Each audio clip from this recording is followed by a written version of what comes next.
Hi there, this is John Wilkinson again from History Made Easier, with a presentation that will consider the consequences of the three containment conflicts that you study: Korea, Cuba and Vietnam. In Korea, America could legitimately argue that it had acted decisively and contained communism. And just as it had during the Berlin blockade, it could claim that it had stood up to communist aggression and won. Though we should add that its invasion of the DPRK had failed. What's more, the Korean War led to a series of terrifying developments in the nuclear arms race. America developed a hydrogen bomb in 1952.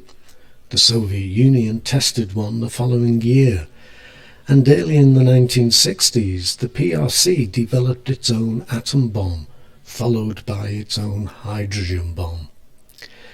Between 1950 and 1953, Truman almost tripled America's defense spending as a percentage of its GDP, its gross domestic product, so that it reached a little over 14%.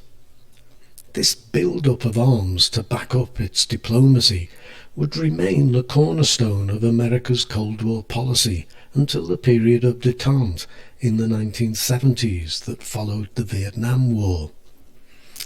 Another negative consequence was that the Soviet Union accused the UN Secretary-General, Trygve Lie, of bias in favour of America and of acting beyond the scope of his office.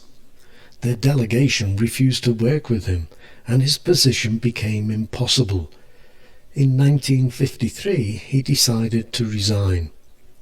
The UN, as a neutral arbiter in international affairs, was brought into question. So I think we can say the Korean War was very significant.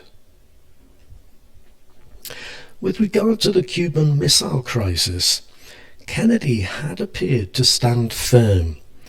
He had wrong-footed Khrushchev, first by going public about the crisis, and then when he replied to his first offer and not his second, and again by keeping the deal over the Turkish and Italian missiles a secret. His standing in the eyes of the American public and in the Western world at large was boosted. In contrast, the world questioned why Khrushchev had risked so much putting missiles in Cuba, when he must have known they would be discovered. In China, Mao was very critical of him for backing down, and there were those in the Kremlin who agreed. Yet Khrushchev had exacted a promise from America not to invade Cuba, and a heavily armed Cuba remained a thorn in America's side, as well as an encouragement to other Marxist movements in Latin America, for example in Nicaragua and El Salvador. What's more, in 1963 America did remove the Jupiter missiles from Turkey and Italy, though not those in Britain, claiming they were out of date. And I have to add that whilst Khrushchev was eventually ousted from power in 1964, Kennedy had already been assassinated in 1963. On a more positive note, after such a frightening experience, it was realised that there was a need for speedier and more direct communications between the two leaders if possible future crises were not to escalate. And in June 1963, the two governments agreed to set up a hotline, a direct and permanently open communications link between the White House and the Kremlin. A partial test ban treaty, underground tests were still allowed, was also signed in August by America, the Soviet Union and Britain. The two superpowers seem to have stepped back from the abyss. Moving on to the Vietnam War, let's be clear, America lost the war. There's no other conclusion to make. It lost the war, it lost the moral high ground, it lost the American people's support, and that of its allies. It lost badly. At every point it got things wrong. Its entry into the war, its tactics, even its withdrawal, the Vietnamization of the war effort was another failure. And America didn't contain communism.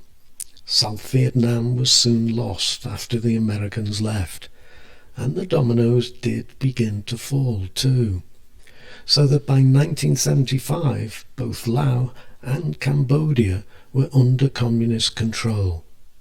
However, Thailand, Burma and Malaysia were dominoes that didn't fall, nor did the Philippines, India or Japan, countries that were on Kennedy's list. So that's something.